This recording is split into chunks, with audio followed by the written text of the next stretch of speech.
Yo, what's going on, everybody? Welcome into another episode of Till Mets Do Us Part here, live on Twitter, live on YouTube, and of course, if you can't watch us live, which is the best way to interact with myself and Ibby throughout the show with your comments in real time, don't worry about it. You can catch the entire episode as soon as the broadcast ends on replay, either on YouTube or on Twitter. And of course, if you want to kick it old school and listen to us on your way to work or school or anything like that, you can do that starting tomorrow morning, all courtesy of the Chop Sports Network, wherever it is you get your podcasts. Of course, John Sapanaro, Matt Ibby Ibanez. Ibby, we are knee-deep in this World Series right now, which means we are getting closer and closer and closer. I guess potentially by the next time we record, the MLB offseason could be officially underway. So how you feeling, man?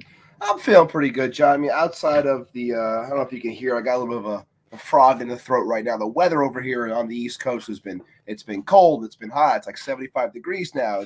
I know you're used to it, but for me, it's a little bit different as I'm used to it being a little bit colder right now. But outside of that, I'm doing pretty good. But yeah, in terms of the World Series, I wanted to bring it up. I'm glad you opened with it, because if there's one thing that's been annoying over these last couple of games, and as it stands right now, it's 2-1 for Philly. And this is even like being bothered the fact that Philly's up 2-1. Not even the point. I am just bothered, and maybe you are as well, about this entire thing in terms of what was it? Was it game one? No, it was game two, actually, with Framber Valdez, and he's going to his hand, and the Astros are cheaters, and this whole entire nonsense that turns into a whole freaking story. I just wanted to say, can we please get to a point? First of all, it's 2022. 2017 was a long time ago. Okay. I get it that they're never going to shake it, but still, let's try our best to move on. But also, can we just realize that this team, being the Astros, have been the top shelf of the American League basically for 6 years running in terms of regular? Like, can we just realize that it is a good, borderline great baseball team, organization, how they're running everything? They were a team that was in the shitter for 4 or 5 years in a row when they lost a combined 300 plus games. They built the entire thing up. Can we just get to a point where we can just say, you know what? They're a good baseball team. I mean, that's the annoying part for me, because I like you, like watching good baseball. I'm watching some good baseball now. Last night, not so much. The first two games were good, but it's just it's so annoying that it just comes back to the second they have success, they're cheating. Listen, I just can't stand. I'm tired of. I don't give a shit about people talking about cheating in baseball. I don't care whether it's steroids. I don't care whether it's cutting baseballs. I don't care whether it's spider tack. I don't care whether it's replay. I don't care. And it's not to say that I don't care about equal footing or one team trying to get a competitive edge, but there is so much evidence in any one of those situations that the cheating is not localized, and it is in some cases widespread throughout the league. Did the Astros cheat in 2017? They absolutely did. Were they the only team who was doing that? They absolutely were not. We know that Boston was doing it. We have pretty good information that the Yankees were doing something along those lines, something similar, maybe not to the extent of wearing, programmable electronics, maybe not to the extent of banging on trash cans, but there's a reason why the MLB went ahead and made widespread changes throughout the league, so many of which I am intimately aware of, that they wanted to ban and bar all kinds of viewing devices and everything like that. You can't be a coach and have a smartwatch in the dugout.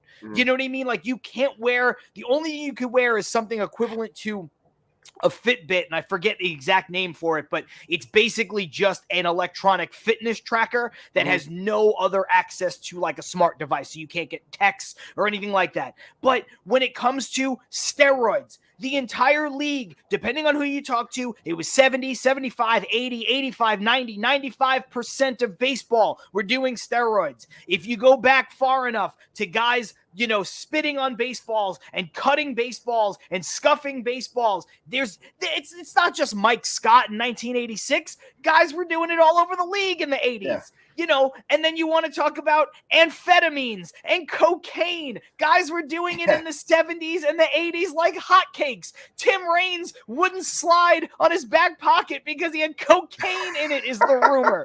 Doc Ellis is pitching a perfect game on LSD. I just don't care, Ibby. And then when it comes to substances, banned substances, and things like that about the baseball and grip. Well, you know what? Baseball let them use spider tack forever. They turned a blind eye to it the same way they turned a blind eye to steroids.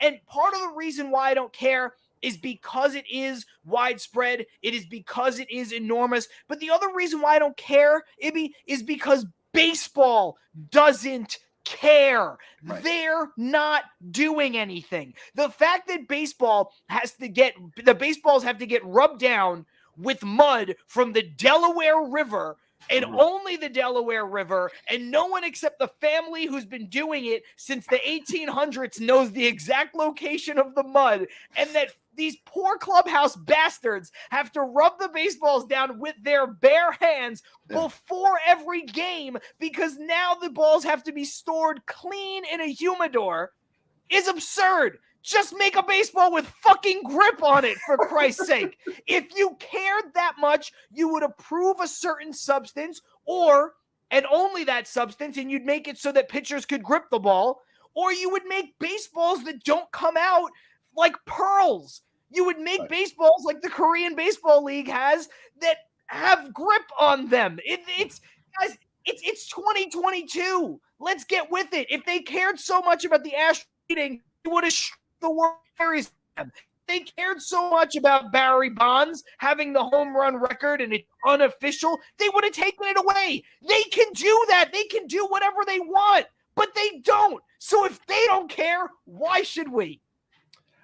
I just want to let the listener know that I said to John before we started that I wanted to talk about the World Series, talking about something that's really bothering me, but I think it's going to bounce off you pretty well. And my friend, you delivered. You delivered in spades. I knew you would. So thank you for that. And it's just it's to the point where I'm tired of hearing about it. I'm tired of everything being zoomed in on. I'm tired of and look, I can bring it back to the Mets if people want me to. I'm tired of the fact that the Mets were made fun of for calling out Joe Musgrove in his ears, and then all of a sudden, because the Astros are doing well, Framber Valdez, he's cheating. Look, he touched his hand once. Oh, he's feeling the inside of his glove. He wiped something off on his shirt. I don't know, maybe the guy's just freaking sweating. I don't know.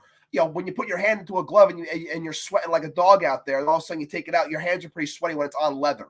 I don't know. But again, I wanted to get that out. Or maybe he is cheating, but who gives a maybe he is. Who the hell knows? And I don't want to demean, like, you and I were not directly affected as Mets fans by any of these cheating scandals in the way that some franchises were. I understand if you're the Dodgers and you lost the World Series in 2017 to the Astros, you're pissed. I understand if you're the Yankees and you lost that you're pissed. Like, I get why you would be upset as a team, as a fan of these other organizations that lost out directly. Like, I get that. And I'm not trying to minimize that. I'm just saying it happens everywhere. And if you go back long enough, like I said in the open, well, if you're the Yankees and you're bummed about 2017, I get why you're pissed. I understand why you're pissed that Altuve won the MVP and not Judge, and they beat you in the ALCS. But for how many years did the Yankees reap the benefits of steroid users? And I don't care about steroid users, and I'm not turning it into a Yankees-Mets thing, but the Yankees were the biggest offenders of steroid use throughout the entire run of their dynasty in the 90s. So come off of it. You win some, you lose some. Let it be, man. Let it be. Oh, my God. So ridiculous. Stevie Mack in the comments saying, Jersey mud on them baseballs. Ibby, let's refocus. Like, obviously the World Series is going on. Let's focus on our Mets because there is a lot of stuff to talk about, despite the fact that obviously the Mets aren't playing and the offseason hasn't fully begun yet. So, look, I know there was certain talk last week about Stearns and him taking a back seat, and it's a precursor to him walking away from the organization and the Brewers, and maybe he could be had, maybe he can't be. Then was the talk about how Brian Cashman, his contract is up. The Yankees are probably going to keep him, but they might not. So maybe he's a free agent. And there's always, the flirtation with a guy who's not really doing anything, like Theo Epstein, right? There's a lot of avenues the Mets can go. And obviously the Mets never fully filled that like baseball race position. They went out, they hired a GM, Billy Epler, a guy who's been there and done that. And a lot of the conversation now over the past week or so has been, do you trust Billy Epler to run what is one of the most important off seasons in franchise history? So that's the question I'm going to ask you. Do you trust Billy Epler? I'll put it like this.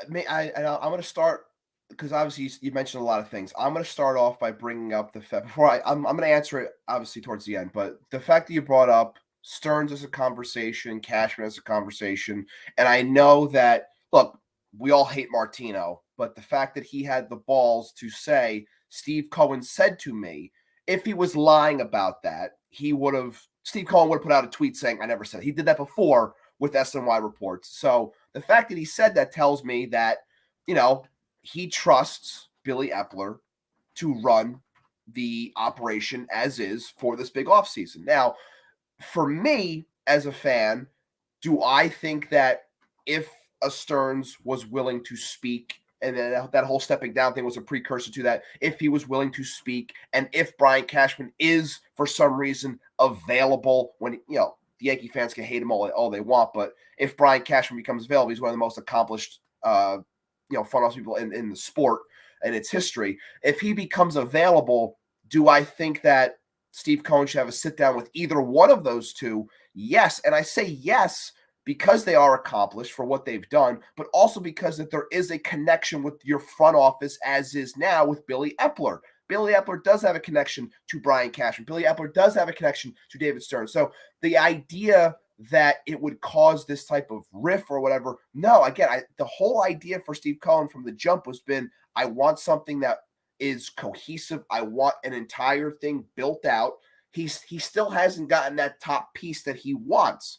Now, to answer your question, do I trust Billy Epler to run this ship? I know a lot of people have been ripping the guy. If you're asking me just point blank, do I trust him to run it? I'm going to say yes, because, again, he came on late, did what he did, team won 101 games, and you could say, well, the trade deadline was whatever, don't trust him because of that. Things didn't materialize. We've talked about that ad nauseum. I'm not going to go over that again. But for what he's done for this team to this point, do I trust him to do it, to handle this offseason in full? I do. But there's a caveat. But if you're telling me that I'm straight up, like if Steve Cohen is telling the truth in the sense of, I am not going to take one phone call or sit down at all with Brian Cashman if he becomes available, if David Stearns is truly available, and I'm simply saying no thank you at all, that I kind of have a problem with, because they are more accomplished than Epler. So if that's the case, I kind of do have an issue there, because you're not willing to take that phone call to see if there is a true connection. But if you're asking me just point blank, do I think Billy Epler can do this job? I think he can. I tend to agree with you. And Jeff Cohen in the comments, no relation to Steve Cohen as far as I know, said Epler just built a Mets team which won the second most games in team history. Of course, he's coming back. And it's not, look, I agree, Ibby agrees, it's not a real comment on whether or not he's coming back. Epler is going to be here. It's whether or not they're going to fill the seat above him, this baseball operations president. And the reason why I gesture like this is because up until about 10 years ago, that wasn't even a job. The GM job was the job. Now, as teams have progressed and the GM job has become more important, and there's a day-to-day and there's a non-day-to-day aspect of it, and quite frankly, to give really long-tenured baseball executives a promotion and more money and the ability to have somebody work under them, they kind of created this role, or at least elevated what that role meant. So I don't think it's a be-all, end-all. I trust Billy Epler. I think Billy Epler has proven to be a fairly competent GM in his tenure with the Mets, certainly short-lived, but still. And I think in other places that he's been. Look, the Angels are a poorly run organization, and I think that starts from the top down.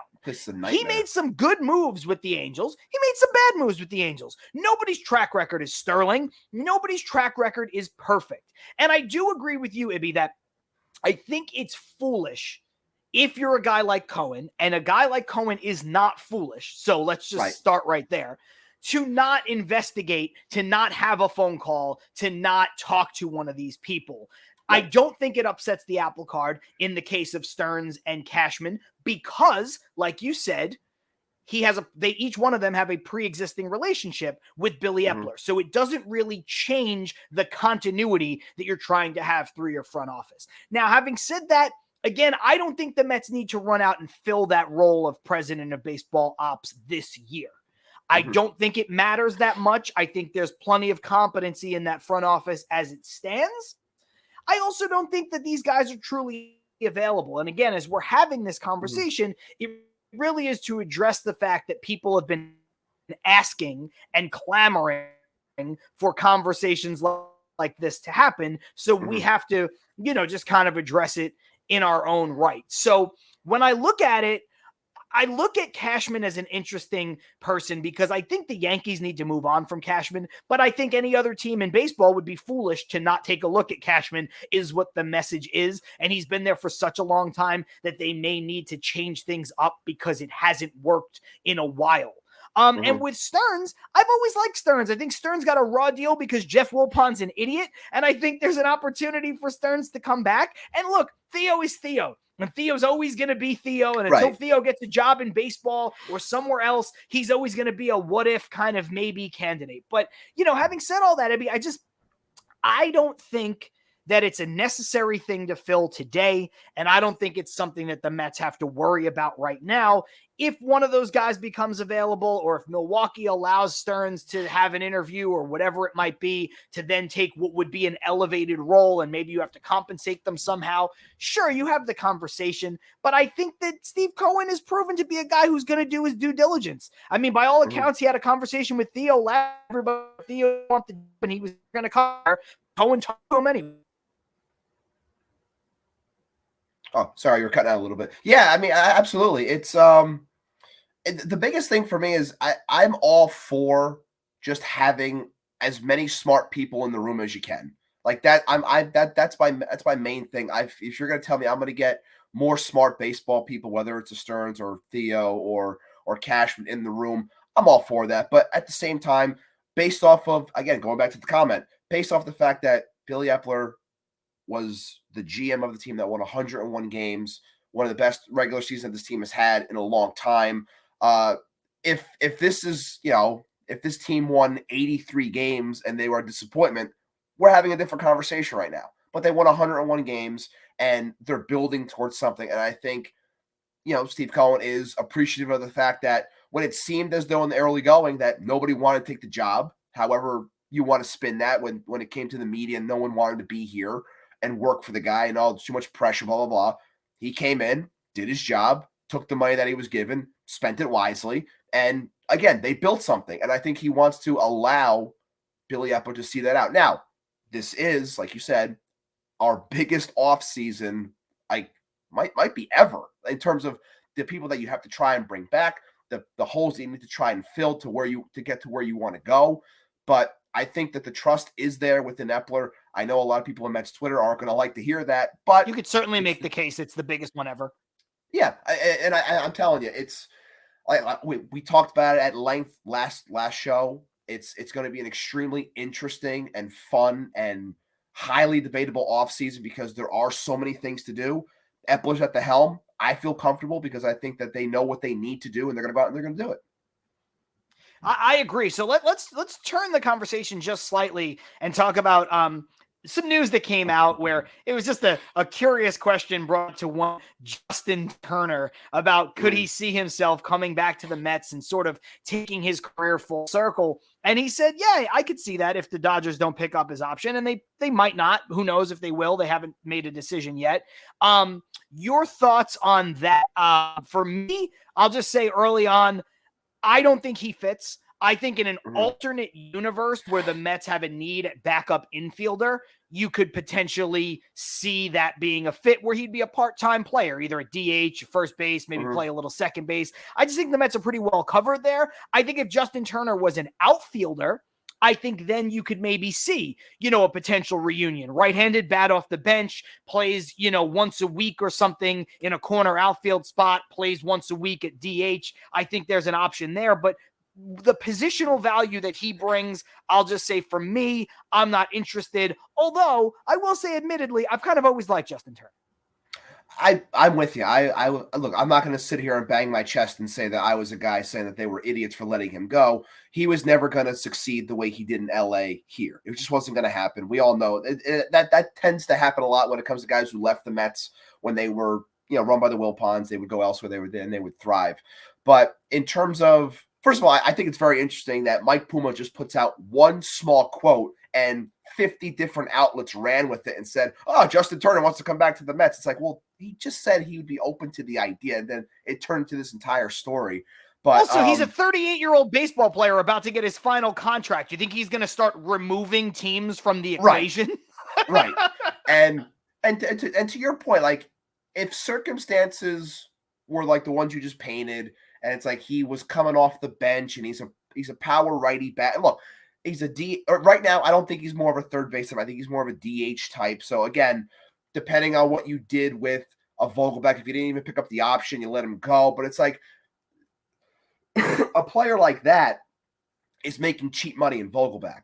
I guarantee you Justin Turner's still going to be asking for like 10, 12, $15 million. Now, again, money, not the big of an issue anymore, but still, for what you're looking for, probably not the proper fit. But if there's one thing I can say, it's the fact that I remember seeing a lot of people bitching and moaning about the DH spot and the lack of production and everything. And now people are just automatically just saying, screw you to Justin Turner, even though he's put up some good, decent power numbers over the last handful of years. And you're just like, no, screw that guy. I'd rather Mark Vientos. And it's like, look, I like Mark Vientos, but I know what Justin Turner is, and I know what Mark Vientos is to this point. And if you're going to tell me that you'd rather have Vientos over Turner when you're a win now team, I kind of question that, because you bitched and moaned when he didn't get called up, and then he got called up, and they didn't perform the way you wanted him to perform, and then you bitched and moaned about that, and now you're going to say you don't want Justin Turner. So there's a lot of double speak going on from a lot of people, but for me, I think I'm with you in terms of I don't think it's a proper fit. I think there's other ways that they can spend this money, because like I said, if he was asking for like $5 million, that's one thing. But I know he's not going to be asking for that. He's going to say, oh, I can play another 2 years. I want $30 million over 2 years. And it's like, if that's the case, bye-bye. Yeah, and I think that the talking out of both sides of the mouth is a good point, because people are like, Mets Twitter is so quick to be like, not this guy, and then be like, no, this guy instead. I changed my mind, but like I didn't change my mind. And you're like, dude, just own up to the fact. Like, that's why, like, I wouldn't throw this out, but to me, Justin Turner at this point in his career is a round out the roster type guy. So, and he's also, again, at his age, guys like that are not getting big money. They're not getting long-term deals. And maybe the rhetoric around baseball is that Justin Turner's a DH and no longer viable in the field. And maybe we get to late December, January, and he didn't get a $10 million, $12 million deal anywhere. And he takes $5 million or $8 million or something like that. That's more requisite of a bench player with his skill set. At that point, then sure, again, if the Mets have a need, if they never filled the Darren Ruff void, if they don't go out and get an everyday DH and they want to go righty-lefty platoon at DH and they bring back Vogelback, but they don't really have an option, well, then they'll surely entertain Justin Turner. I don't think that becomes a huge deal. Let's jump into the comments for a second here, and we do have a few that I want to get to kind of later on because they're player specific. But in the meantime, Stevie Mack says, going back to the Billy Epler conversation here, and I think my computer's lagging just a drop. I'm having some weird connectivity issues today, so I hope everybody hears me. After the trade deadline and early playoff exit, I think Epler will be real. Ibby, let's turn the conversation over to the other report that's coming out lately, which is the Mets and Edwin Diaz above their other in-house free agents at the start of free agency. Again, comes from Martino, so a little bit of a grain of salt there. But do you agree with that premise? And you can take it however you want, with both of them being linked together, one or the other. What are your thoughts? I'm sorry, I didn't hear the front end of that because you were kind of cutting in and out about Diaz. What were you saying? Oh, so do you agree with the premise that the Mets are going to prioritize Diaz and Nimmo above their other in-house free agents? I don't think it's I don't think it's crazy to think that at all. And the reason is because, again, the biggest word that we always hear when it comes to this team since Cohen came in is sustainability. And to be sustainable, you have to have things for X amount of years. I understand this is a win now team, but you still have to focus on doing it year in and year out. And then the easiest thing to do is simply look at age. And when you look at the age of Edwin Diaz, look at the age of Brandon Nimmo, they kind of trump the ideas of and the contracts and money that might be required for the likes of an older Jacob deGrom, an older Chris Bassett. Even, I think the picking up of the option of Cookie should happen, but even putting that on the back burner for a second because he's a little bit older. And so, yeah, I don't think it's out of place to think that is their thought process. I still think the idea of Jake is very high on their priority because it has to be because it's Jacob deGrom. And I think that it's proper to it. We mentioned it at the end of last show. I threw it at the end. It's like whatever Edwin Diaz wants, get it done. I think Edwin Diaz gets done because is it a 5-day period once the World Series over before they officially become like free agents? So like that 5-day period, I'd be shocked. Like if the World Series is over by the time we hit record next week, I'd be shocked if we weren't talking about the Edwin Diaz contract signing. Like, I think it's going to happen that quick. I think that there's a number that both sides have. I think they both want it to happen. So I think, he's the easiest one. We didn't talk about it much last week because we said we think it's a foregone conclusion. He's not going anywhere. So the fact that he's priority number one, that kind of makes sense. Yeah, that makes sense to me. I agree with the Diaz premise. Everybody who listens to this show and follows me on Twitter knows I don't necessarily agree with the Nimmo preference. Now, look, if you're going to go and you're going to give Nimmo priority, and let's say they signed both of them early, then that gives you a sense of what they're looking at. That probably means that Judge isn't met and they don't think they could get that done or they don't want to spend that money. But it certainly does open the possibility then to, I guess, go after a Correa or a Turner or a Arenado if he opts out, or Bogarts if you can convince him to play another position other than shortstop. The list goes on and on with some of those guys. So I agree with Diaz. I also agree with you that I'd like to see that done almost immediately. I'd like to see it done when the World Series is over. Go ahead and sign Diaz. And, hopefully, whether it's tampering or whatever, hopefully they're working on it now and they're just not announcing, they can't announce it because it's poor form to do it during the World Series. And so technically they need to wait until after. So hopefully that is the case. Hopefully that reigns true. But yeah, I'm all about Diaz. I think Nimmo is important. Again, I just think that there are other players outside of the organization that I'd rather spend the money on first. So I wouldn't prioritize him, but I do understand the thought process there of him being a homegrown Met and him being, a great center fielder. So, I get it. I wouldn't go exactly that way, but I do get it. I want to ask you. Yeah. Go ahead. No, I was just going to say, I was reading an article on The Athletic today talking about the top free agents, and they were posting their ages and everything.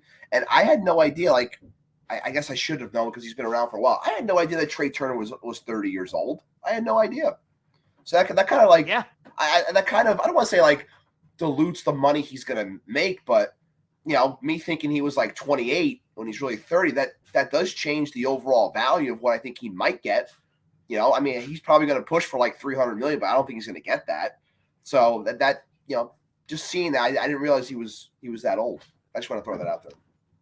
I didn't realize either. I think I kind of knew in the back of my head, but I didn't really know. Stevie Mack throwing out another comment here saying maybe Judge takes a pay cut because Cohen spent the money to shorten up right field.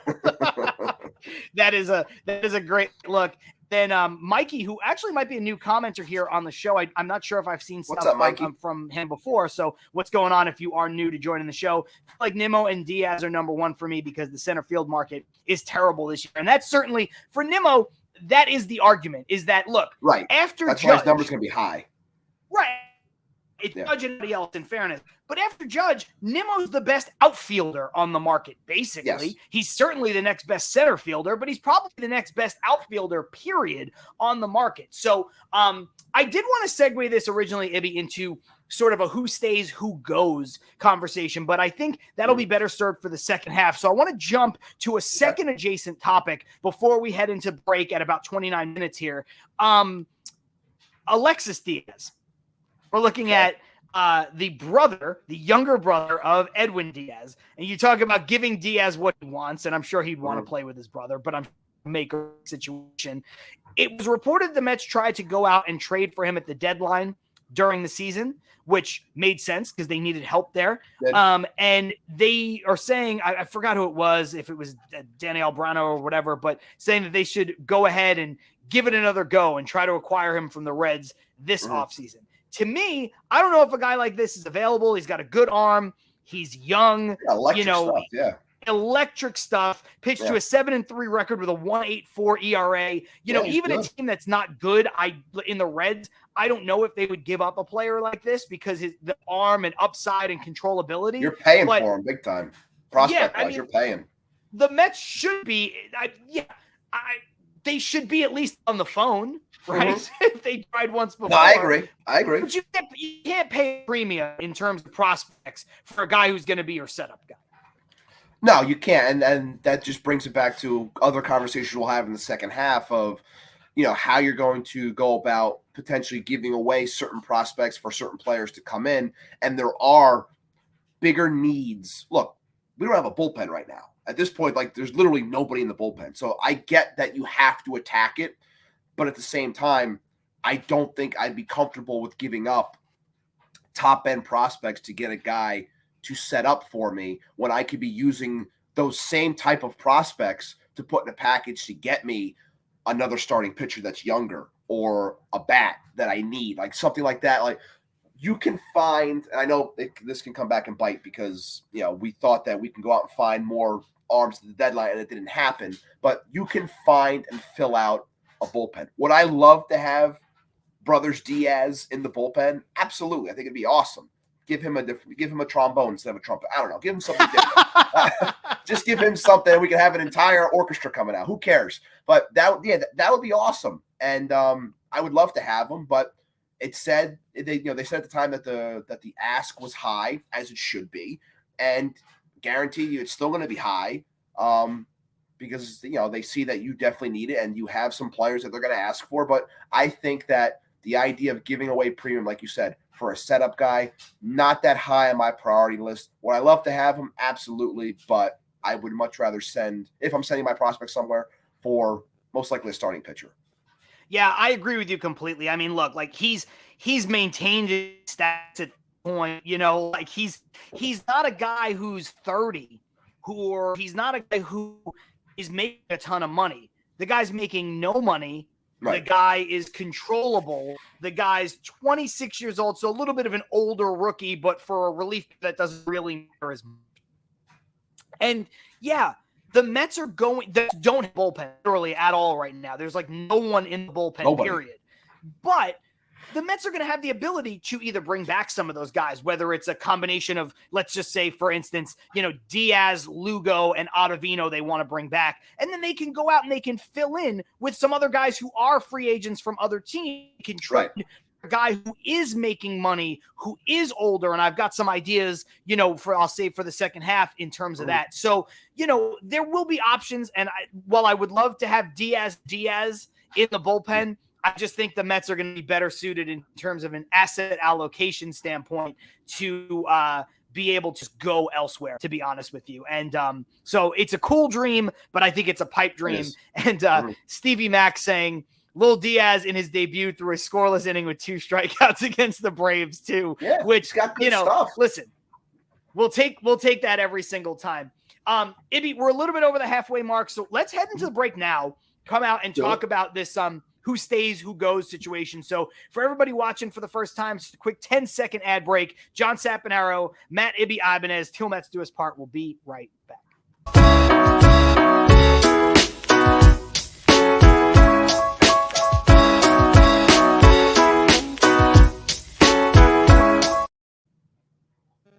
Yo, just like that, we are back. Till Mets Do Us Part. John Sapanaro, Matt Ibby Ibanez, and of course, watch the show and interact with us in real time is to go ahead and watch us on YouTube or on Twitter when we stream live. But if you don't have the chance to do that, you can always catch the broadcast when we are done on replay, or you can listen to us tomorrow as an audio podcast, wherever it is you get your podcast, all from the Chop Sports Network. Ibby, to you and the listeners, I'd like to apologize. I'm not sure what's going on with my internet today, but it's a little spotty. So I hope that you guys are hearing me okay.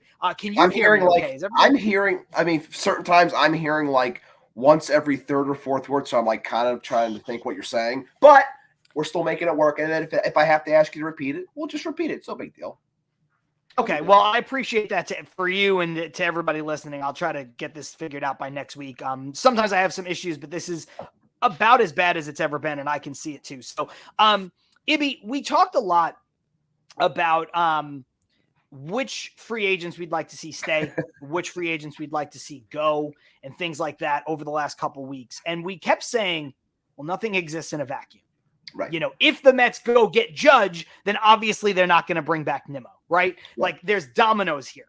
However, I'd like to eliminate that. I'd like to just go through the Mets free agents and ask you if you'd like them to stay or go, and if you think they will stay or go in a vacuum. Forget about like if the Mets couldn't sign any other free agents outside of their org or trade for anybody outside of their organization until their current players on their roster that are free agents were signed. I want to know, will they stay? Will they go? Or do you think like what your preference is? Sound good? Okay. So just so I'm on the same page, you're going to say player A. I'm going to then say, so am I doing both where it'd be like, I think they stay and then I want them to stay, like one of those? Okay. Yeah, okay. Absolutely. Okay. And you can give me as much or as little justification as you want, honestly. Okay. All right. Okay. So I'm just going to go through the list, and I don't know exactly how it's organized. Some will be easier than others, but we will start with the elephant in the room, Jacob deGrom. We got to start with the hardest one. All right. You want me to start with an easier one? No. We'll start there. No, it's fine. It's fine. I think that I've been thinking about this a lot lately, and I saw a comment earlier bringing it up, and I'm sure we can go back, we can find it. But the more I think about it, the more I see things, the more I believe that Jacob deGrom is going to be back, and I want him back. I'll just keep it at that. I can go through a whole thing, but we talked about him last week as well. But to keep it short and simple and to keep the segment rolling, I think Jacob deGrom will be back, and I think Jacob deGrom should be back. Okay. I agree with you. I think Jacob deGrom should be back, and I do think ultimately he will be back. Stevie Mack said this at the very top of the show, and I was saving it for this segment. He said, the more I hear people weighing in on the deGrom situation, the more I'm not sure which side I'm on, LOL. Some people made a strong case for what you could do with the money, spending it elsewhere. Yeah, and that is true. Very viable. It's very true. You already mentioned it when we talked about Diaz and Nimmo in the previous segment in the first half of the show about how they're younger players. So you'd rather spend the money on them as opposed to a deGrom or a Bassett or at least locking them up long term. But we both agree that deGrom should be back and will be back. Up next, now this one's a little tricky too because there's the option attached to it, but Carlos Carrasco. I think this one should be cut and dry, simple, mainly because you don't know, because you're in such flux that I think based off the money, I think it's cheap. I think it's fine. Should be back, will be back. Carlos Carrasco will be a Met. It makes for boring podcasting, but I agree once again because the option for me is everything. $14 million is not enough to toy with. It's probably a little bit more than he quote unquote deserves to make as a fifth starter, but it is what it is. Because you know what? That option comes with a $3 million buyout. So if you buy out the option $3 million and then say you're paying $9, well, you only saved a couple $1,000,000 anyway, and that gives him the opportunity to go test things elsewhere. I think if you got deep pockets like Steve Cohen and it's a 1-year deal, just pick up the option, move on. Coming up next, this one should be easy because we already kind of talked about it, but we're going through the list of all of them. Edwin Diaz. Yes, all around. Should be back, will be back. Whatever the number he says, he's going to get it. I think when it came out earlier, in the off or earlier once the Mets season ended how he wants to be here. They know how important he is to this team. They're a team that's trying to win. A team that's trying to win has to have a back end of has to have that closer nailed down. He makes sense. He thrived in the big city. Yes. Yeah, same here. So far, you and I are in complete agreement on the first three. And by the way, if anybody has thoughts on this, I know there's a lot of people watching right now. Just throw it in the comments on any of these guys, and we'll might not be able to get to everybody's comment on every person, but please feel free to chime in on any of these as we go along. I agree. Diaz, slam dunk, home run, get it done. Do it before he even is available to go somewhere else. He doesn't want to go anywhere. The Mets need him. The Mets don't want him to go anywhere. And when we talked about this last week, all the stuff that Diaz went through when he first came here and the first 3 years of his tenure here with the Mets, listen, the guy is a class act, took it all in stride, and then went on to have one of the best years a closer could ever have. And that person didn't want to turn that into cashing in somewhere else that was less stressful. Sign him, keep him. Next one, Chris Bassett. Chris Bassett. Again, thinking about everything, thinking about in-house. Now, did you say I'm allowed to think about my other answers when I'm answering this, or you're just asking just in general? Just in general, you can't go outside of the organization. Okay. So I'm looking at it and I'm saying, look, do I think it's troubling what he said about New York and the pressures of all that? To an extent, a little bit, but still, he was a horse all year. I think the guy makes a lot of sense for the team. I don't think he's going to be back. I really don't. I think he's going to decline the $19 million option, as he should, because he's going to say I can get a 3-year deal for more money. So I think it's going to end up being – would I like to see him stay on Met? I would, because he was so good, but at the same time, I'm not going to lose sleep over the fact that if he does leave, which is kind of shocking for me to say, because everything he was doing all year, I loved watching the guy pitch every fifth day. I really did. Because he would just go out there and just work everybody. But I don't think he's going to be back. No. Yeah, I tend to agree there. I think Bassett can go and will go. I think a lot of it has to do with the option, the same way it does with Carrasco. Chris Bassett's 33 years old, almost 34. He's never had the opportunity to be a free agent and go out and actually look for money. This is his time to try to cash in on that. So $19 million is a lot of money to you and me, but $19 million on a 1-year deal for a guy like him who's never really had a multi-year contract or the ability to go get one from multiple suitors, he's going to want to go do that. So I think it makes sense for the Mets from a baseball standpoint to go ahead and, if he declines the option, you offer him the qualifying offer, which we talked about last week or 2 weeks ago. He's going to decline that as well because the option is 19 and the qualifying offer is 19.4, and then you'll at least be able to recoup a pick. I think all of that in a vacuum makes it so much easier to say that Bassett is not going to be here. And then Stevie Mack said, if you bring DeGrom back, then I'd let Bassett go and vice versa. And you know what? That is a fair standpoint, Ibby, because that focuses only on internal too. We're not looking outside the organization with that one. So I say, yes, that makes a lot of sense. A lot of sense. Turn our attention to Trevor May.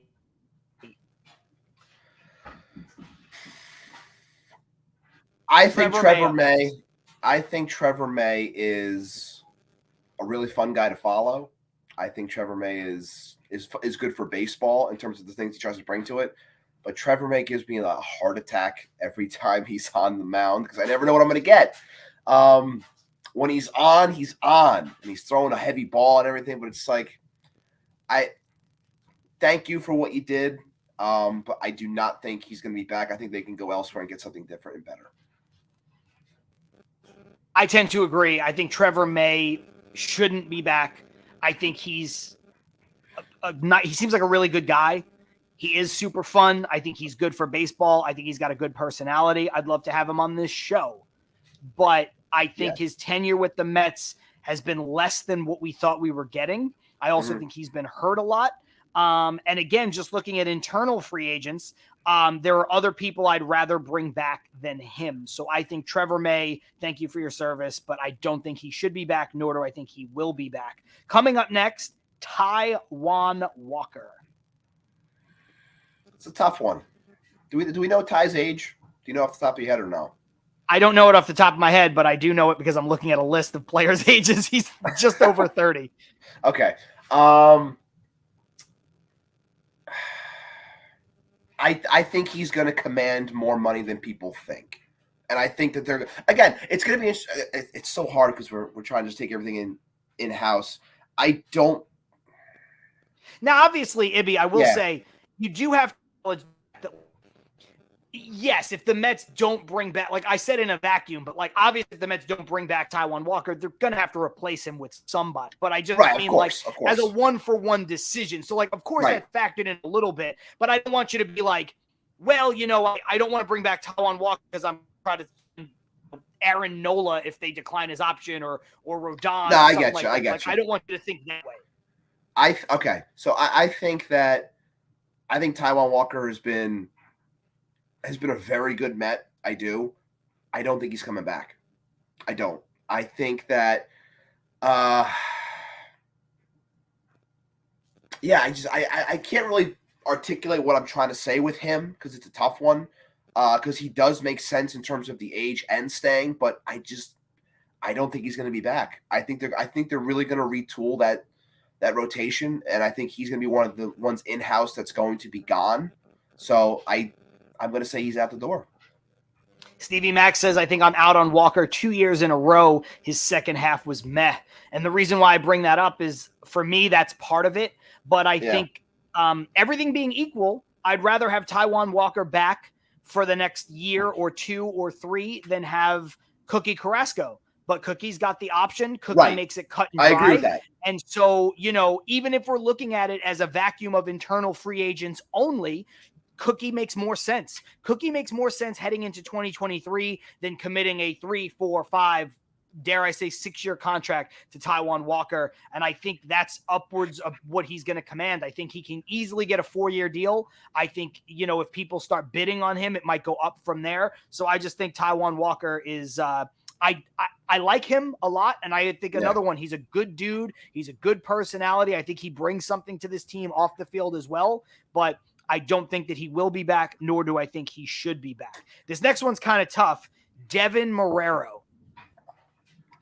Bye. I'm not really doing Devin Marrero. Brandon Nimmo is the next one. Oh, this will be fun. Brandon Nimmo, in my opinion, should be back with the New York Mets. Again, all things considered, not thinking about anything elsewhere.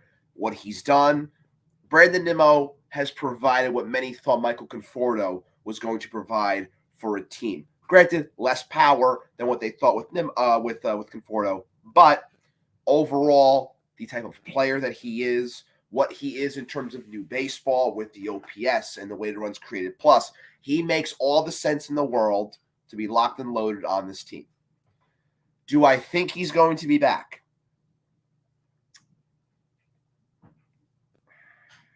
Because I think that Jake is going to ultimately be the thing that they do focus. I know they're saying Nimmo now. I feel like he's not going to be back, which makes me very sad. I hope I'm wrong.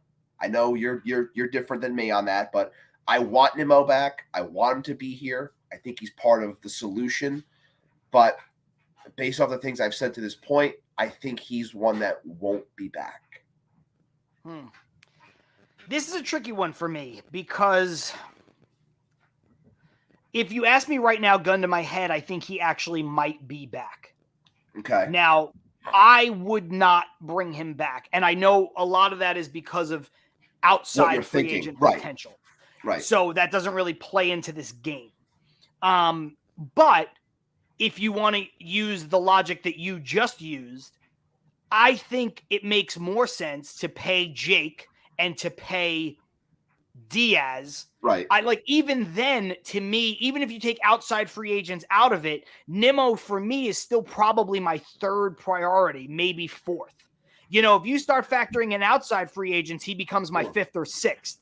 Right. But if you just look at this team itself right now and who they should bring back, I could make an argument that they should bring back Diaz, Jake, and Bassett before they bring back Nimmo. I could make that argument.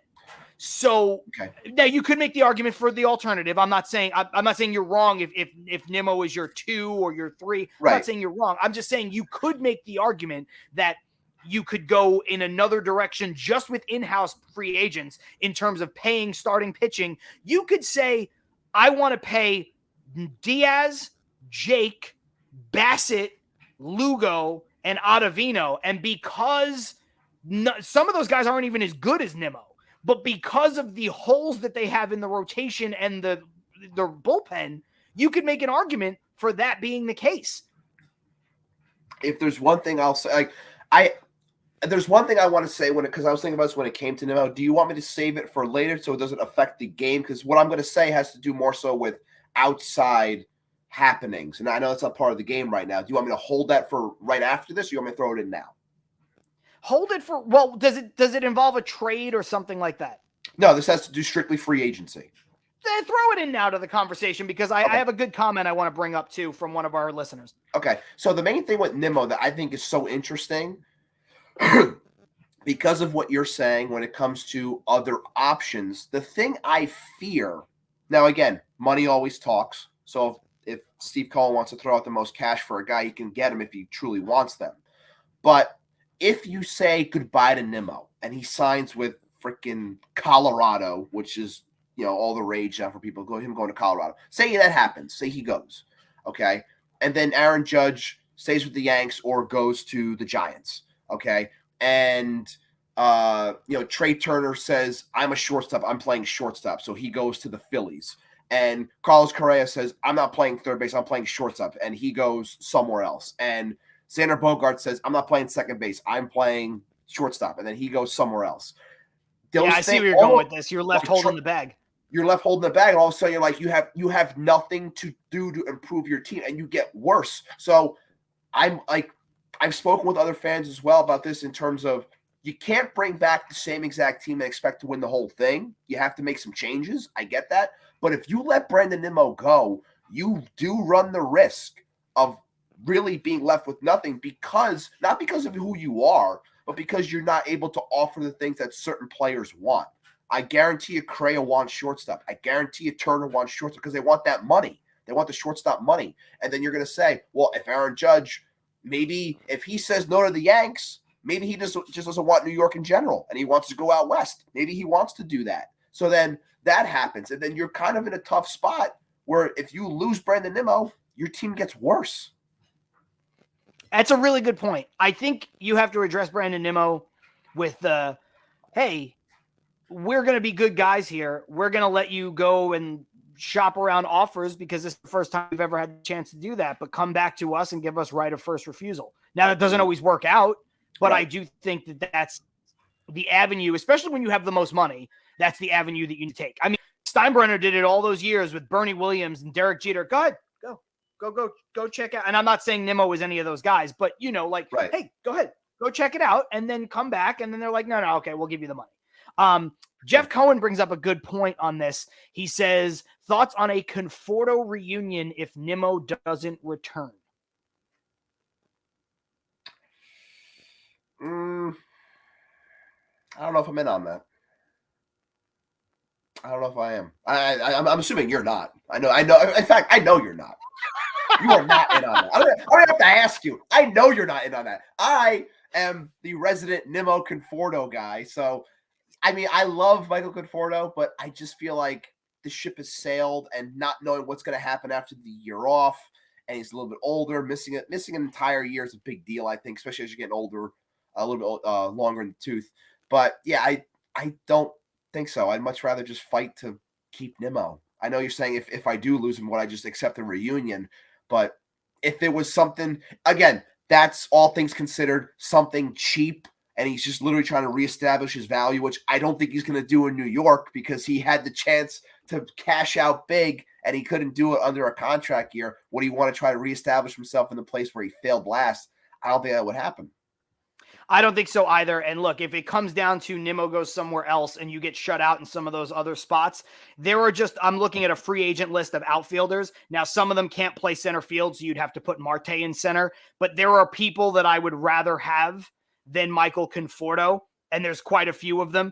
I would rather sign Mitch Haniger than Michael Conforto. I would rather sign Andrew Benintendi than Michael Conforto.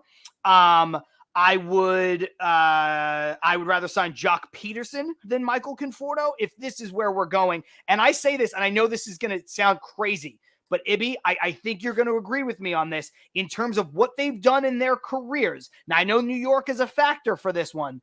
And Nimmo's out. Nimmo's gone. He's out of the conversation. I would rather sign Joey Gallo to a 1-year deal than sign Michael Conforto to a 1-year deal. Well, we talked about that last time when we said that the changing of the rules, you eliminate the shift. I think that is going to help Joey Gallo, and I think teams will pick up on that. I think he's going to sign somewhere. He's going to get decent money.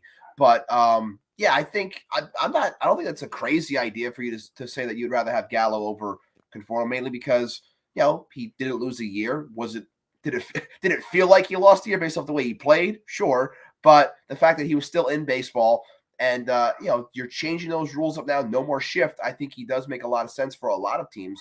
So I think he has an opportunity really to reestablish his career. But I don't think you're too crazy to say that you'd rather have him than Conforto. Yeah, thank you for that. I was going to back on that one, but yeah, I just look at what he's done in his career, and I also look at what Michael Conforto's done in his career. Now, he's never had a year as bad as what Joey Gallo had this year. Michael Conforto's year 2 years ago was close. It was real bad. I mean, he was batting 190 for 3/4 of the season, so, and look, they're both good defenders. And so, you could also argue that some of the things that would help Gallo with regards to banning the shift might also help Conforto. I just would rather have the guy who's not coming off massive surgery and also missing an entire season. Give me the guy who just played despite how bad it was. And also, he looked a lot better for the Dodgers than he did with the Yankees. So, anyway, next guy up, Michael Givens. I thought he did a good job afterwards. Once you get past that Rockies game where he really blew up, I thought he settled in nicely. I think he fits. I wouldn't mind having him come back. I think he's a guy that fills in nicely in a bullpen. I think it would work better if he gets an opportunity to just be Michael Givens as opposed to being what many thought would be a savior for the bullpen. So I think if you build a proper bullpen around, if you build a proper bullpen and he can just fit in there, that makes more sense, which is why I think he will be back, because I think they will do something along those lines. Yeah, Stevie Mack agrees. Bring Givens back. Givens got a lot of flack. I think Givens should be back and will be back. I also think he's a guy that you can have on a 1 or 2 year deal for not a lot of money, that now you've seen some down with him. You've seen some up with him. I think he settles in better, having not been traded at the middle of the season. So I think when you're building out a bullpen, like you said, I think he makes a lot of sense to bring back. Coming up next, we've got Adam Ottavino. I think Ottavino makes sense to come back. I would like him back. Look, I know that the slider is dangerous at times, and if he is not on, it can be ugly. He's getting a little bit older. But again, you're trying to fill out pieces in a bare bullpen. You know what he was able to do. Is he going to do the same thing again back-to-back years? We all know relief pitching is fickle. It's ups, it's downs. It might be ugly, it might not be. But at the same time, I don't think he's going to command a lot of money. So I think he does make sense to bring back because he had success here. And I think, I think they're going to do their best to retain some of the people in that pen. And I think, we just mentioned Givens. I think he makes sense. And I think Ottavino makes sense too.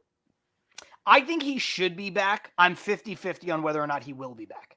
Okay. Because I think in a perfect world, the Mets look at Givens and Ottavino as the same kind of guy. I think they both fit better. I know Ottavino was great in pressure situations, but I don't know if you can expect him to duplicate that as a 7th or 8th inning guy. And so I think the Mets might want to upgrade. I think they look at Ottavino and Givens as both 6th, 7th inning guys, not necessarily a setup guy. So with that, I think it's more likely Givens is back because he's 30. He'll be 33, and Ottavino will be almost 38 at that point. So I think you make a good case for should be back. And I think you're trying to fill in a bullpen like crazy, but I don't think he will be back.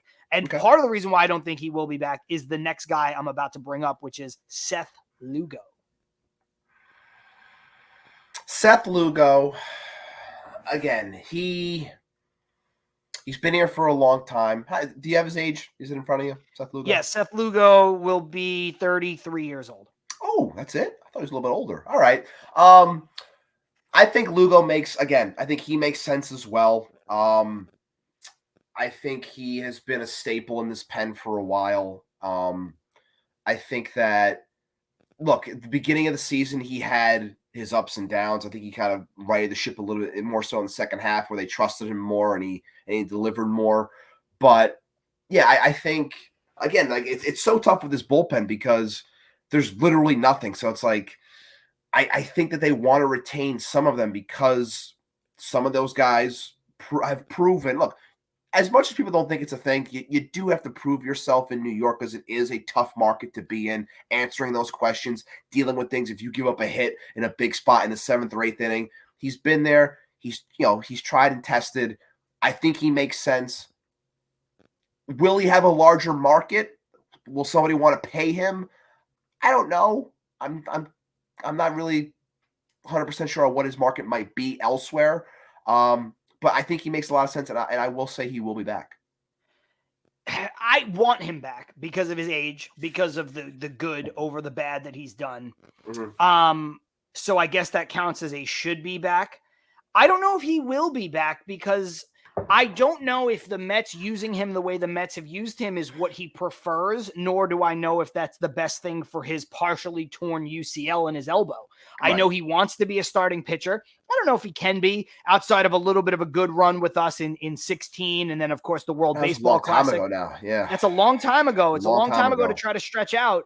Yeah. If I were him, I would keep this status quo. I would get paid as much as you can get paid as a setup reliever because there's a chance, you try to be a starter, you blow out that elbow immediately. And then you're done. Yeah. But I would like him back. So I think he's a should be back. And again, that's why I would take him over Ottavino because of age and track record. And I think he has more upside than Ottavino. I know he's had some blow up potential last year, but I think he has less blow up potential than Ottavino. I think Ottavino, when he comes in, you're never quite sure which version you're getting. I think with Lugo, it's a little bit more of a known commodity, but I don't know that he will be back. We've got 3 more to get to and then some other stuff too. So we can do the up next, keep in the bullpen, Trevor Williams. Yes, Trevor Williams should be back. 100%.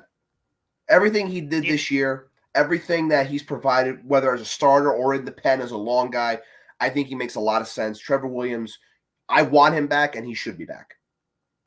I agree with you 100% on that. He's a throwback kind of guy. He reminds me of like a swing guy that you would see in the 70s, 80s, or even early 90s. And that role kind of got devalued for a while, but I think he was everything you could have hoped for. He's not going to cost you a lot. You maybe give him a year or 2 or whatever. He's only 30 years old, so he's got some run on that arm. So I think he should be back. I want him back. And will be back. The last 2, one is complicated, one is kind of not, but they are each complicated in their own way. Tyler Naquin. Tyler Naquin, I say goodbye. Look, he came in, he provided a lot in the early going. He proved to be, at least in those first handful of weeks, to be a savvy pickup by Epler and crew. Helped in the outfield a little bit. But for me, I'm not going to lose sleep again. I think that they can improve upon what he has with somebody else. So I think they're going to say thank you for your time, Tyler, but it's been real, and they're going to say adios. Before I give my comment, I want to jump back into the comments. Stevie Mack saying Trevor Williams, unsung hero, which I totally agree with. He also said right before that, bring Otto back at this point, throw everything at the wall and see what sticks in the bullpen. We're desperate. And then Mikey saying about Trevor Williams, I think I want him back because that's when this comment came in. But if he ain't going to start here, I think he will go somewhere. If he wants to start. And Stevie Mack saying on Nate, Niall can go, good player, but I think New York is too much for him. I look at Naquin the way that I addressed the Justin Turner rumors in the first half and the way I addressed the Michael Conforto comment from Jeff earlier. I just think if you get to December, January, and you still need to fill out a roster spot, you can look at Tyler Naquin if he's around. But there are so many other people that are free agent outfielders that I'd rather have as a fourth outfielder. Give me Tommy Pham. Give me, Jerickson Profar has he's probably going to start, but whatever. Give me Cole Calhoun over him. Give me Corey Dickerson over him. Give me a reunion with Kevin Pillar over him. Give me Adam Duvall over him. AJ Pollock, yeah. I would take Will Myers, who somehow is still only 32 years old. There's so many more people. Guy's been around forever. Yeah, some of these guys do have options. Will Myers has a club option. Kevin Kiermaier has a club option. So some of these guys don't necessarily fit as a 1-for-1, but they're just some random folks I would take over Tyler Naquin. The last guy, Ibby, who also has an option on our team, is Daniel Vogelbach. I know we talked about him 2 weeks ago, but it bears repeating. Again, it's an interesting case, mainly because he's so one-dimensional, and again, we're talking about things as is in-house and not thinking about other moves that can be made outside. I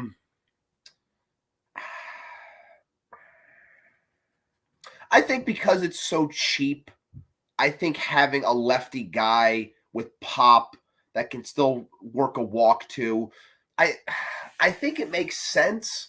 But at the same time, I hate the fact that, like, when you're a good team and, like, you let a guy go up there and you hit, it's like we carried Gore just because we had Vogelbach, essentially, because he can't run, he can't do anything, and if the ball's not in the air, it's an out, essentially, because he's not legging anything out. So it's interesting because of the DH spot and where we are as a team right now that he makes sense to stay. But I'll say this, because the money, what is it, like 1.3 million? Is that what it is? 1.5. 1.5. It's like it's no money, and you're going to spend more than elsewhere to bring someone else in, but they might be able to help you in terms of speed and actually playing the field. But for this one, I'll say, do I think he should be back? No, because I think that they should be able to improve on it. But because they have so much going on, I'm going to say that he is back because it's a cheap alternative. I'm basically with you, although I just, for argument's sake, say that he should be back and will be back for basically everything that you just said. Yeah. He's making almost no money. One. No money, yeah. Yeah. I mean, he's making almost no money, and they have so many other holes they have to try to fill. They have so much other stuff they have to. And I think that even at $1.5 million, snatch him up now, stash him away, and even if you get a DH that's a full-time DH better option than Vogelbach, $1.5 million, he could be a lefty bat off your bench. It's irrelevant. It's 1.5 mil. You're gonna pay $800,000 minimum, $750 for a comparable player. So for double that money, I think it's easy to just kind of tack him on for one more year. Plus everything you said about Joey Gallo and the shift.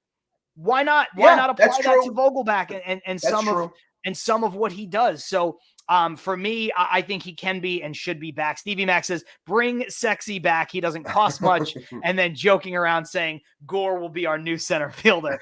That's a Will Ponzian move if I've ever seen one. A guy with like 18 career hits being your opening day center fielder.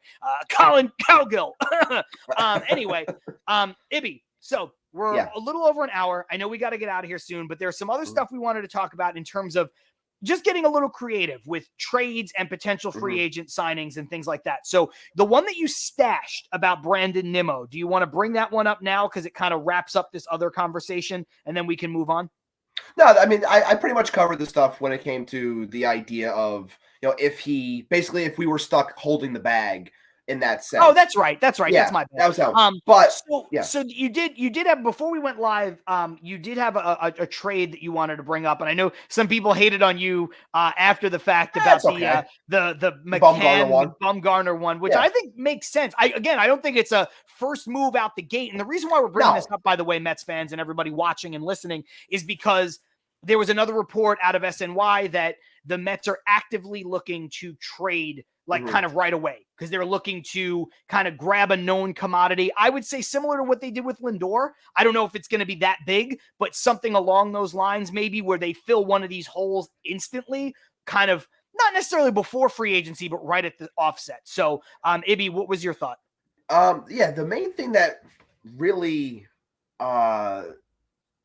made me question all this is when we had our conversation last week and we talked about how the Mets were going to trade for a pitcher. And I said, well, who exactly is available that makes sense? Like, you think about, like, last year, all the rage was about the Reds. It was about Oakland because you're talking about Bassett, Montas, Manaea, Tyler Malley, Sonny Gray, Louis Castillo. Like, there was a lot of guys that were available. And I On looked two teams around, that were going to be bad. right. And I looked around the entire league. I ran through everyone's rotations and I go, who the hell exactly is available? Some teams I can see them calling. Others might be a harder time because one of them is in division. So it's like, where am I looking and who am I giving up? Well, if we're talking bigger and controllable, that means you're getting in the upper echelon of talking Alvarez and Beatty as guys you're going to ship out the door. So are you comfortable packaging, say, because it's going to cost money because this person is under control, has proven to be legit, and is cheap right now. Are you going to deal with the likes of Beatty, Mauricio, and call it Calvin Ziegler, probably our top pitching guy? All right. Okay. 3 right there alone. It might cost more, but I'm going to say those 3. So Beatty, Ziegler, and Mauricio. I mean, that's fair because that's number 2 prospect. I believe it's right now, I think Mauricio's 4 or 5 or something like that, 6. So you're getting 2 prospects in the top 10 right out the gate. I don't know if Ziegler's a top 10 prospect. He might be like 11 or 12. But then if you're adding to that, you're probably not adding to it with more top 10 guys. So even if it's 4 or 5 guys, these are probably going to be top 20 prospects. So that's a fair starting point. So you're offering those guys, and like I said, it might cost more, but you're going to call Milwaukee and ask about Brandon Woodruff. I would do that. Yes, I would absolutely do that. Okay. Because when I was looking around, I was like, there is not a lot of difference making, makes sense to part with your prospects. Teams that are really on the outs in terms of trying to get rid of guys to acquire prospects. Some teams are just trying to reshift their thinking. I think Milwaukee's kind of in that spot. The other one I was going to say is it's going to be hard because it's in division because the Yanks tried to get Pablo Lopez and they were asking for a lot for him. I can only imagine it being that and a little bit more because it's in division with the Mets. So that's the other guy. But outside of those 2, I was having a really hard time trying to find guys that you could really try and trade for, that you could plug in as your potential 2 or even 3 for a must-win team. Yeah, Stevie Mac says Beatty and Mauricio, yes. Alvarez, nope. And to clarify, yeah, Alvarez would be off the table in a Woodruff trade for me, but I would give up any combination of the other guys that you mentioned. Also because, look, again, going back to the last conversation, if you're bringing back Brandon Nimmo, I am trying like hell to get one of Correa, Arenado, Bogarts, or Turner, and some of those guys are going to have to play third base. So, you might find yourself in a position where you sign Correa to a 6-year deal. Well, now Beatty's expendable, and Escobar can become your DH or he can move around and things like that. So, there's some options there. It's funny because I did something similar, Ibby, and I looked around the league and I found a guy who fits this description, but not as a candidate to trade for now. He would be more of a starting pitcher that you try to trade for at the deadline. And it comes with 3 reasons. 1, the organization that he's on will probably be good and not look to trade him right now. Okay. 2, the organization just signed him in August to a 2-year contract extension. 3, he's coming off of Tommy John surgery. So this team would have to be out of it. He would have to be healthy. And that would leave you with the prospect of them knowing that they could get something for him because there'd be an additional year of control if he was dealt at the deadline. Do you have any idea who I'm talking about? I don't. Tyler Glasnow from Tampa Bay. Ah. Coming off Tommy John, 20 years. But again, coming back to something you always say, dealing with the Rays is never an easy thing. If they're willing to give a guy up, then it's like, well, is this damaged goods? I don't know, Saponaro. I'm throwing your own words back at you. No, it's true, but I just think he's the kind of guy that might start to command money. If he comes back healthy at the beginning of the year, is pitching well, he's recovered from Tommy John, he's doing good, but the Rays will probably be in it, but let's say they're not. Let's say they have a down year.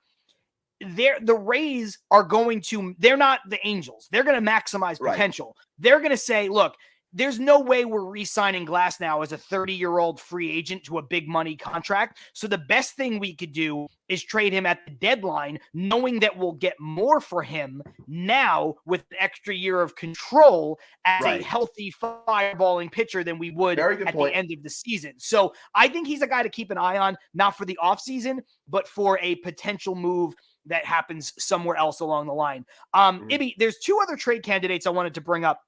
And they have to do with, and we can, react on this and then get out of here in a second. But they both have to do with the fact, something we've talked about a lot, that the Mets will not have a bullpen. The Mets have no bullpen right now. These two trade candidates are, now one of them can opt out, and that makes it a little easier. But if he opts in, there's two trade candidates that I think make some sense for the Mets. One of them is a reunion with Aaron Loop, and the other one is finally trading for Andrew Chafin. I think both of those guys make a lot of sense. You're looking at somewhere between I think it's $8 or $9 million for either one of them.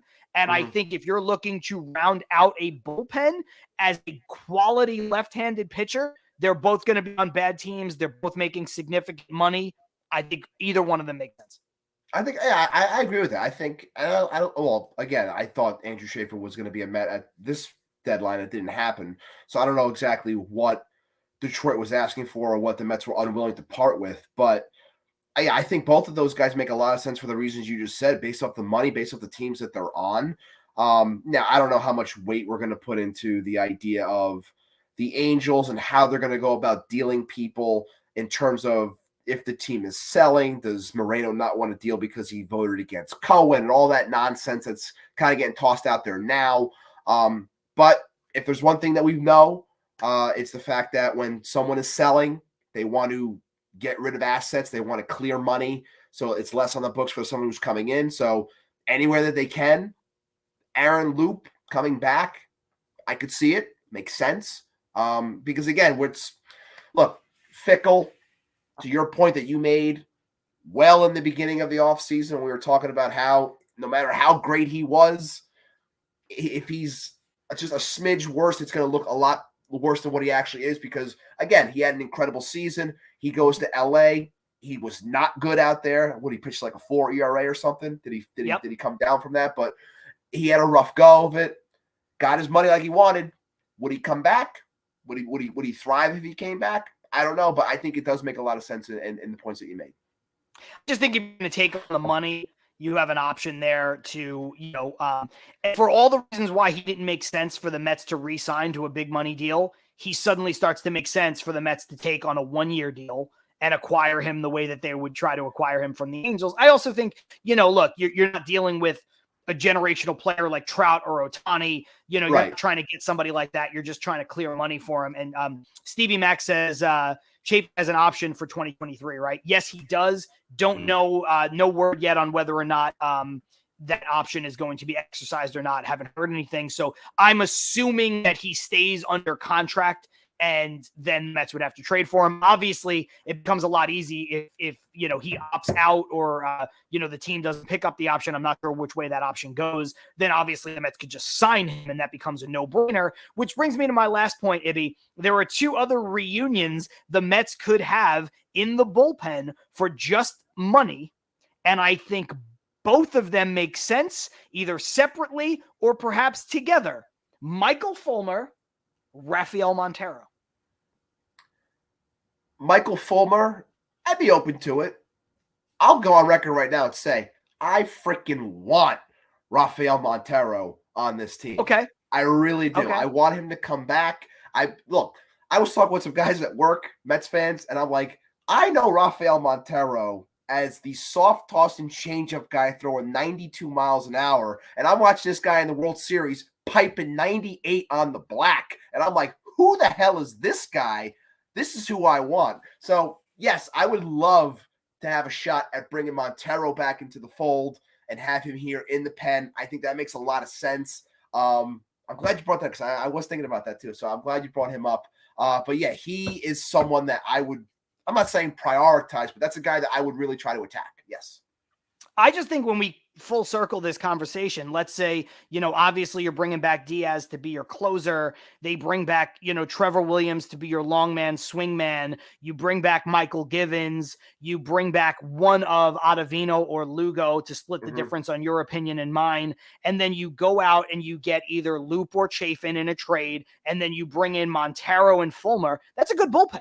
That's a good bullpen. I know it's on paper, but that's a good bullpen. You've rebuilt your bullpen on the fly, knowing that you still have arms like Drew Smith and some of the guys who came up and helped this year too. So, that's about as good as you can hope to rebuild a bullpen in 1 year as you possibly can without running it back with the same exact cast of characters. So, Ibby, before we get out of here, is there anybody else that that I didn't bring up that you wanted to bring up either as a trade or a free agent? We talked a lot about Ohtani and we talked a lot about Judge last week and all that stuff. Is there anybody else that makes sense to you that we didn't talk about today? I mean, not off the top of my head, but if there's something that I'm going to try my best to do for the upcoming shows is to just try and lay out some ideas in terms of potential outcomes. I don't know if I'll rank them as like this is my A, this is my B, this is my C, but like the idea of how much money it's going to cost and what players could come in, and then kind of just like mess around with the idea of different players in different scenarios like that. Like I'm going to try my best to get some of that stuff done for the upcoming shows. I think that'll be interesting to talk about. I totally agree with you there. And I think that some of our guests and viewers and stuff can go ahead and do the same. As you guys are commenting, think about some of the outside the box stuff. We have a lot of, not certainly people can't watch every minute of every show every week. I understand that, but we do have a lot of, returning viewers, people who watch and don't comment, or people who are very active in the comments. And we love that. So especially in the off season, especially on episodes where, we've got some guests lined up that we will have soon, but especially when we're not having guests and, a lot of this stuff, if news doesn't break or at least rumors like this week don't drop, it's better off if you guys kind of throw some stuff in the mix too, so we can react to it. So, I'm going to do the same. Ibby's going to do the same, but yeah, bring some of your suggestions to the table. And on that, Ibby, we'll pull up this last comment and we'll react to it before we get out of here. Stevie Mac says, what if someone like Craig Kimbrell's value drops a decent amount? Would you be interested? Left off the postseason roster by the Dodgers. I think I'm done with Craig Kimbrell. I would agree. I looked at him and I wavered. I didn't waver. I was like, I think I was looking at these bullpen guys and I was like, man, Kimbrell's a free agent. I think Kimbrell's the kind of guy, the way relief pitchers go, he could have a year next year or 2 years from now where he's got like a throwback year, not like a dominant year, but a throwback really good year.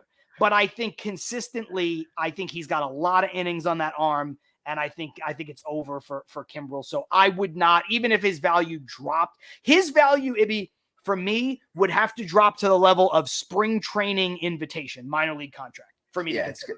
Yeah, but I also think he's a guy that just needs to be like, I'm the closer, I'm the guy at the end. And it's like, that wouldn't be your role here. I think that's where that's where his first hiccup started when he was in Chicago and stuff like that. So I'm going to say thanks. Great career. No thanks. I'll see you later.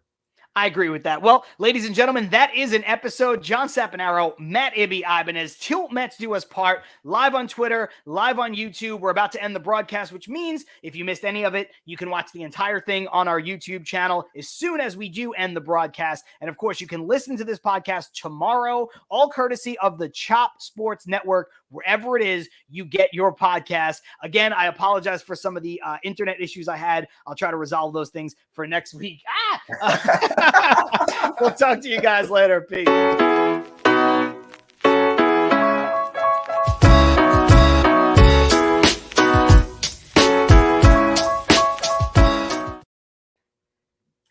You're a clown.